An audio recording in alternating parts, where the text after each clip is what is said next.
When an enemy hires Arden Finch without realizing who or what she is, Arden risks everything to claim her forbidden elemental magic. This hard-boiled private eye will have to save herself before she can save the world, even as the gods and her own community stand against her. Set in a supernatural North Carolina, Elemental is book 1 in a diverse new urban fantasy series. Kirkus Reviews called Elemental a genuine page-turner and gave the sequel, Eldritch Sparks, a starred review. Find Elemental at your favorite bookstore. Let me recommend the Delvin Cox Experience, a podcast in which each week I'm on a one-man mission to unite our culture through diversity. Each episode, I interview a different guest, trying to find out what makes them tick. I've had guests on such as James Gabsey, Crystal Storm, and many others.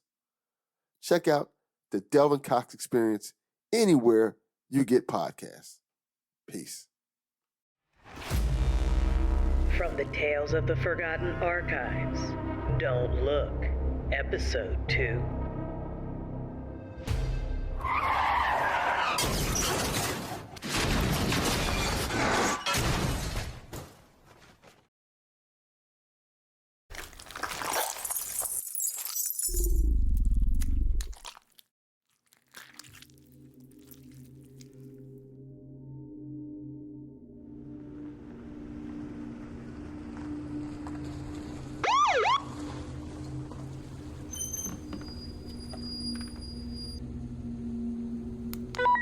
Hey Dan, this is Lucas. I'm out on Paradise Row, about 10 miles north of SVT campgrounds.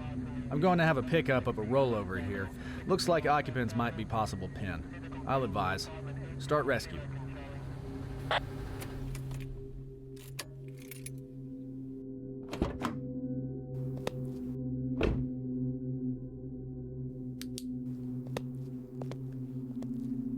Sir? Ma'am? Can you hear me? What the? Ah!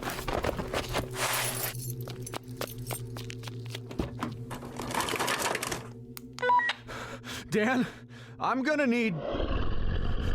What the? Get out of my car! Ah!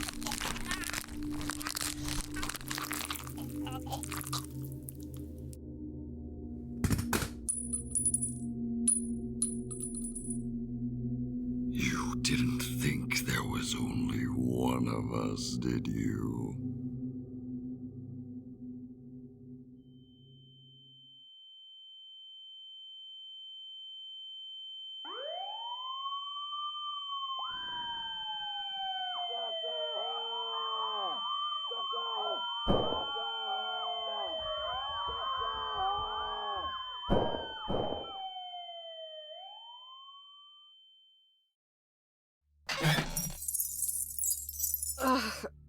Everything hurt. My head, worst of all. Details came back in spurts. I was in the SUV still, upside down. We'd crashed, flipped. Shelley! I turned my head, but her face was obscured by her hanging hair. I felt the tears burning hot in my eyes. I knew. I'd seen. But maybe I'd seen wrong. I reached out, pushing her hair away from her face. No! No! I had to get out. Something was in here. Fuck! Where was my gun? Where was... Noah? Noah! I looked to the back seat. He was there, crumpled up. I crawled under the seat, wincing in pain at every movement, and checked his pulse. Oh, he was alive. Okay. Fuck you! Fuck you, you fucking piece of shit! You can't have any more! I crawled out of the broken window, rolling onto my back. Tears and sweat and blood in my eyes. I couldn't think. I couldn't stop moving. Get Noah, Katie, come on! I made myself move, I reached inside the car and grabbed him underneath his arms, trying to pull him towards me. He was so heavy. He was too heavy. No. Noah, come on! Come on! Get up! Noah, wake up! Wake up right now! Noah! Wake up! What? Katie? Get out of the fucking car! Finally, I didn't have dead weight anymore. He groaned in pain, but got his legs underneath him, pushing as I pulled and got free. Shelly. She's gone. Can you stand up? Fuck. I think so. Yeah. I helped Noah to his feet as fast as we could. I wanted distance between us and whatever was in that fucking car. As we backed up from the SUV, I finally noticed the scene around us. What the hell? I felt like I was in a nightmare I couldn't wake up from. There were 2 cop cars, an ambulance, an animal control services van. Lights on, radios crackling. I could see through some of their windshields. I could see legs and arms hanging out of the vehicles. Everyone was dead. This can't be real. This cannot be real. What the fuck happened? I grabbed Noah's arm for strength, solidarity, support, something solid. We walked cautiously towards the ambulance, my heart thundering in my chest. One of the paramedics was in the driver's seat. They were gripping the radio with one hand. Dead. Their face. They looked like Shelley. Like Diana. Probably like David. Where is it? Where's the thing that killed them? It was a good damn question, but I didn't have any answers for him. I pulled him close to me, like if we stayed close we could fend off whatever killed these people. As we rounded the back of the ambulance, we found the other paramedic. I felt sick. Her back was bent, the angle too sharp, her face towards the ceiling and frozen in a terrified expression. Her jaw wasn't snapped like the others, but her mouth was wide, stretched to the breaking point and glistening with some kind of slime, mucus. Keep moving. I silently agreed. I didn't hear anything anymore, but I didn't feel safe. I felt like something was watching us. As we hurried past all the emergency vehicles, they were all like this. Every one. The cops, the animal control guy, in their cars. Dead. We should probably He trailed off, and I understood.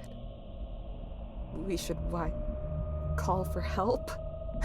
Help arrived, but it hadn't done us or them any good.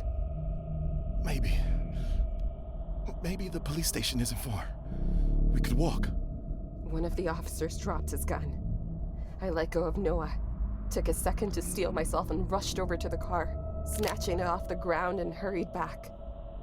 I know it wasn't a smart move to take a cop's weapons, but I'd worry about the repercussions if we ever made it to the police station. As I rejoined Noah, I spared one quick glance back at the SUV where Shelley was. I bit my lip so hard I tasted blood. I couldn't stop the tears.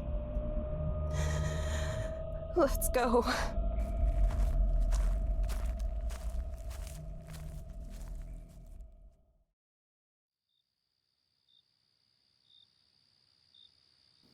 We had eaten enough.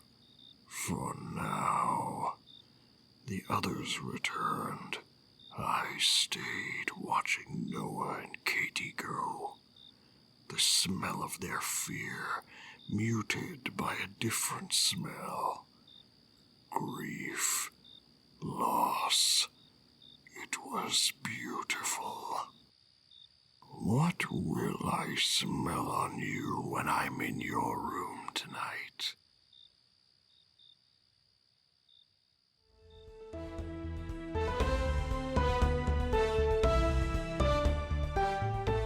Seven are dead in what police are calling the most horrific crime scene they've seen. 2 persons of interest, Noah Reeves and Katie Lopez, though no charges have been formally filed.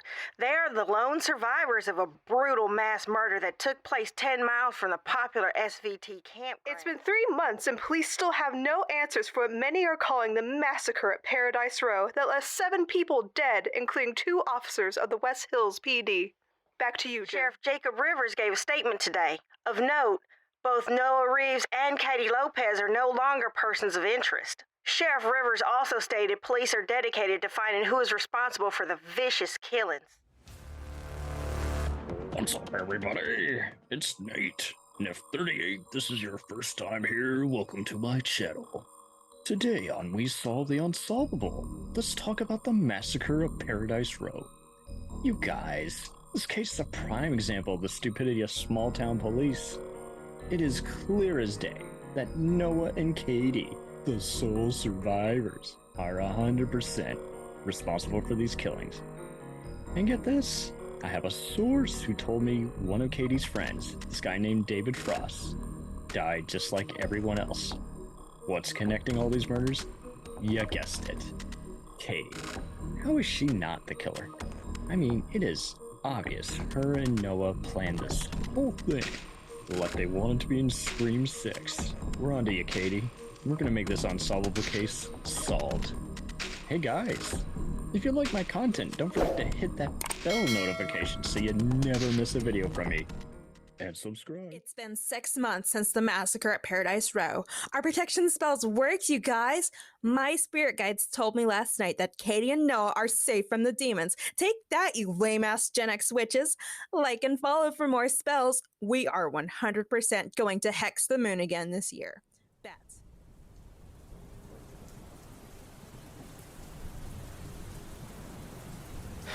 Fucking TikTok.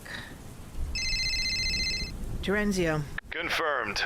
Which part? They're letting things in every time they use the hadron. Do they know that? Or are they that fucking stupid? Someone does. Give you 3 guesses. These things, it's not good. The way they kill people. The massacre? And a dozen other scattered incidents in the last 6 months. What are they? Some are dead. Some? Not easy to kill. We think they're hunting. They hunt? They do more than that. It's the survivors, isn't it? We can't confirm, just a hunch. Your hunches aren't usually wrong. Can we help them? She's got too much heat on her. Fuck. They both do. She'll make it or she won't. If she doesn't, and it targets someone not so high profile, we can step in. I get it. Keep me updated. Of course.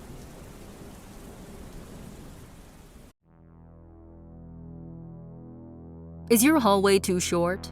Does your uncle owe you $20? Do you have a grudge against candy corn? Are you really mad at your parents? Really, really mad? Always listen to your weird uncle. Available on Spotify or wherever you get your podcasts.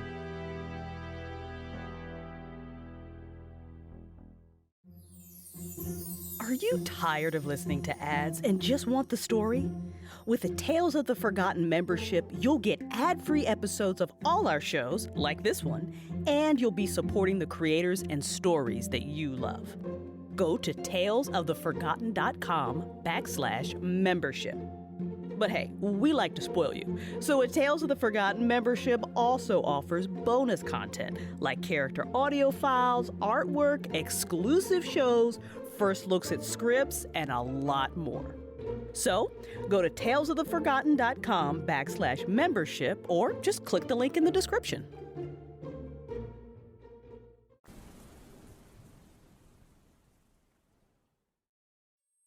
Katie, don't.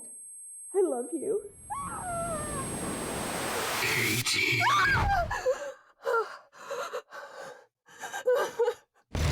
Katie! I'm okay. Nightmare? Yeah. Sorry to wake you. Wasn't sleeping anyway. Meet you in the kitchen? Yeah. Thanks, Noah. You know it'll be my turn tomorrow night.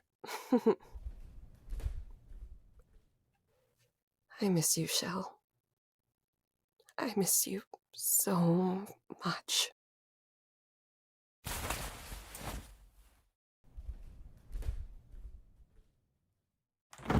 Which one you want? I want the frozen Reese's cups. Whoa, we have those? Yep, I hid them. Oh, that's cold-blooded. I'll share. Mm-hmm. You know, it would have been great if the men in Susu offered us clearance from all charges in exchange for secrecy, also provided us with a therapist. I got the impression they didn't know what the thing or things were. I don't think there's a therapist out there who could help us. You're right. I'd settle for some anxiety meds. Same. You talked to Shelly's parents lately? No. They've been great. It's just hard talking to them. Yeah. Yeah, I get that. What about Diana's? Her dad checks in. Her mom. She still thinks you did it. Nah, I just think she's a little racist is all. She 100% is a little racist, and she sucks. She only tolerated me because I'm mixed. Ugh, fuck her. Diana wasn't speaking to her anyway. I know. Which is sad if you think about it. She's a terrible person, but now that Diana's gone. No chance to repair what she broke. Yeah.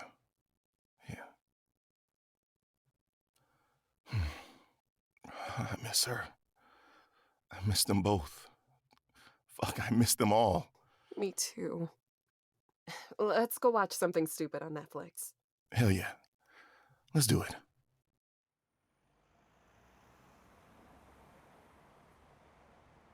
When the worst possible thing happens to you, you take any kind of sleep you can get that isn't a night terror. Noah fell asleep halfway through a physics-defying action movie. I was halfway through Frankie and Grace before I slept.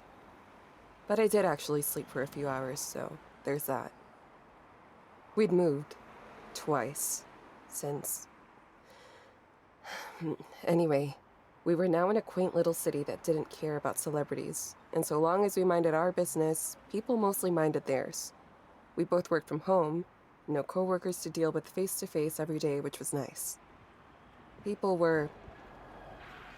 they weren't all assholes. Plenty left us heartfelt messages, survivors of their own tragedies, sharing their stories with us. I just didn't want any of it. I appreciated it. I mean, it was a hell of a lot better than being screamed at by a random fucking stranger that somehow knew I'd killed the woman I loved more than anything. But every time someone reached out, it was just another reminder of what I lost.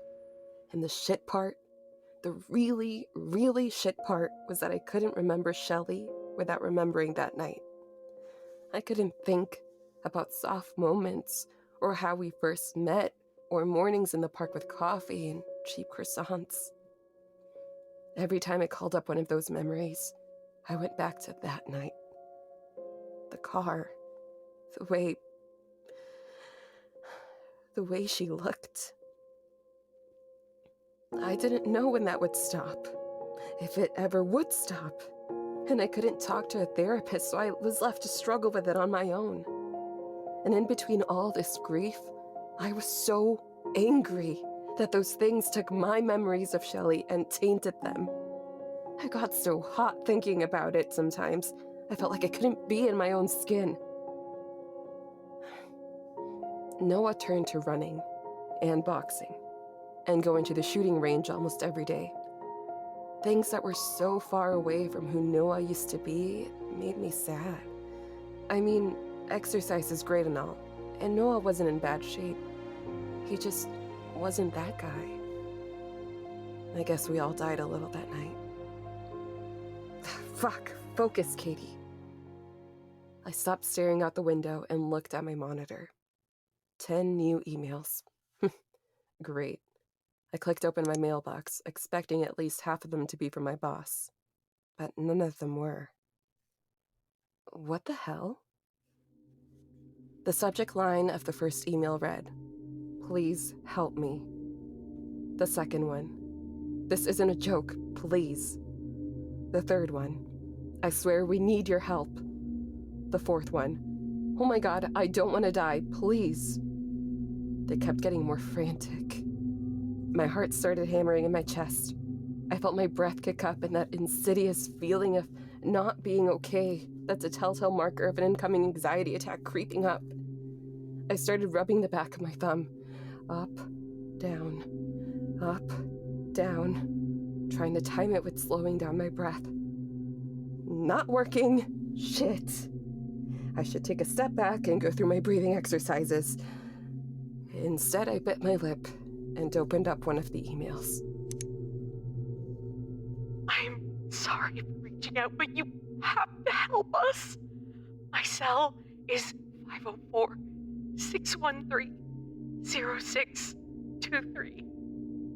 Why would someone need our help? I clicked open the second email. Katie and Noah, please! We can hear it.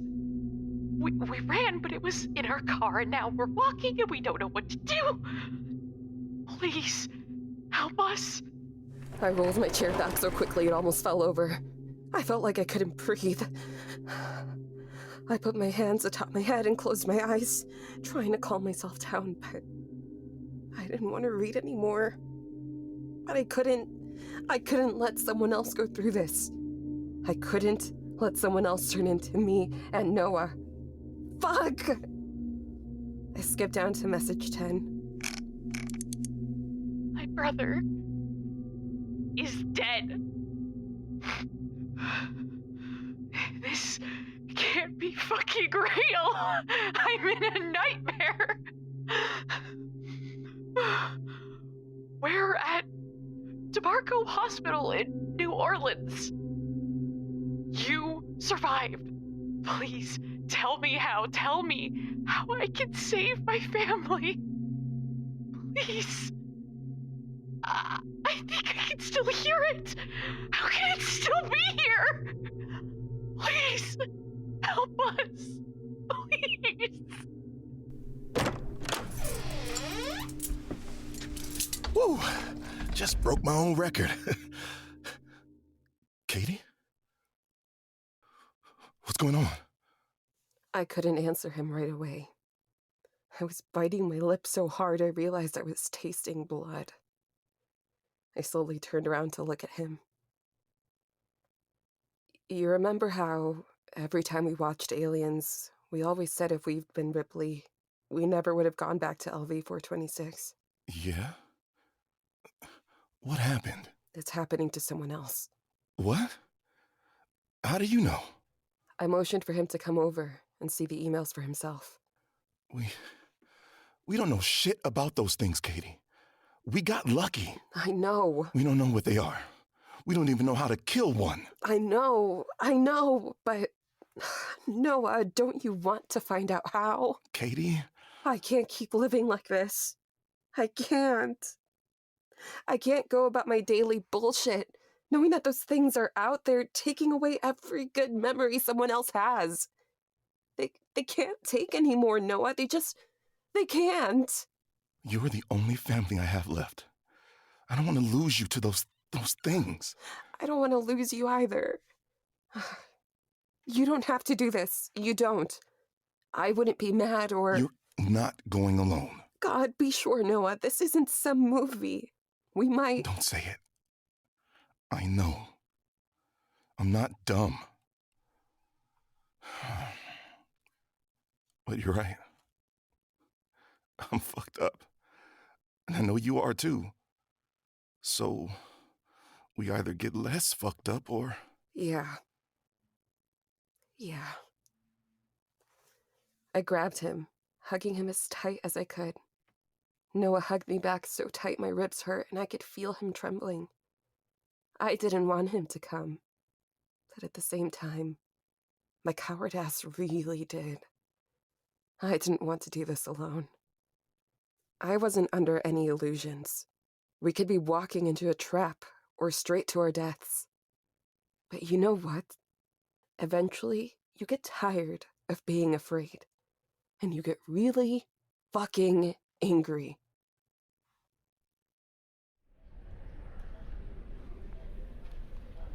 We shouldn't stay here, Mama. We should go. We cannot leave your brother. Mama? He's gone. I have to know what happened, Sydney. The doctors will tell us. Ah, fuck! Jesus! Do not blaspheme. Yeah, okay, Mama, just wait here. I'm gonna take this.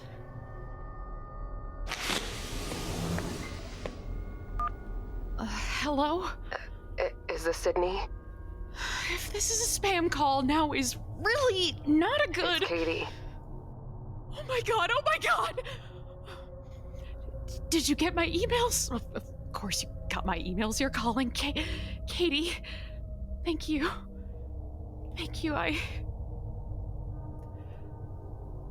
My brother. He's gone. I'm sorry. I know what that's like. We're coming to you, Noah and I. Thank you! I don't know where to go, you know? We were at home, then we were in the car, and now we're at a hospital. But I don't feel safe anywhere. I get it. But stay put. We'll do what we can. Okay. How long do you think? Mom! Sydney, be careful!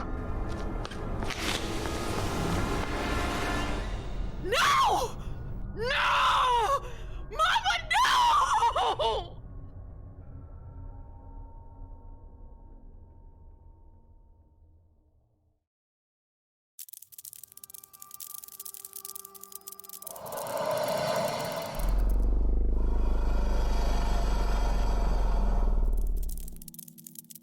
Hello, Sydney. Fear. So much fear. And I could hear Katie.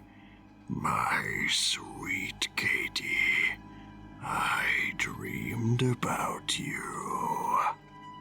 See you soon.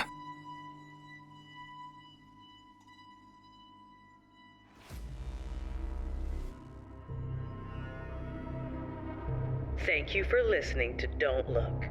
Please remember to subscribe, leave us a review, and share this episode with your friends. To learn more about our audio dramas and tabletop shows, visit talesoftheforgotten.com. Don't Look Episode 2 was written and directed by Crystal Storm. Sound design by Hannah Cardelihac.